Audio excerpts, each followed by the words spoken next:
Anda masih bersama kami pemirsa di Berita Kriminal Borgol. Menindaklanjuti kasus kekerasan terhadap anak penghuni panti asuhan, Polresta Palembang sudah menangkap pelaku yang merupakan pemilik dari panti asuhan Fisabilillah Al-Amin.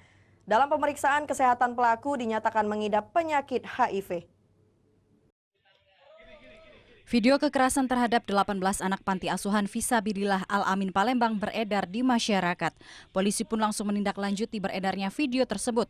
Polisi berhasil menangkap pelaku Hidayatullah alias Dayat, pemilik panti asuhan. Sebanyak 18 anak panti asuhan yang berada di panti asuhan yang dikelola pelaku pernah mendapat kekerasan oleh pelaku dari tahun 2022.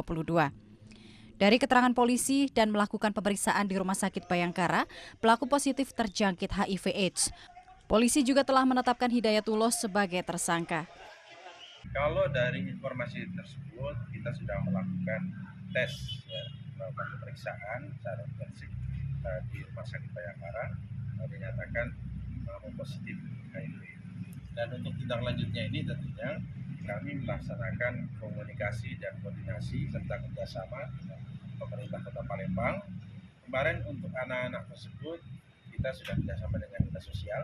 Kita kirim ke dinas sosial untuk melakukan selanjutnya ataupun melakukan perlindungan. Polisi masih mendalami kasus ini terkait apakah adanya tindak kekerasan seksual terhadap anak-anak panti asuhan Fisabilillah Al-Amin. Dari Palembang, Muhammad David, iNews melaporkan.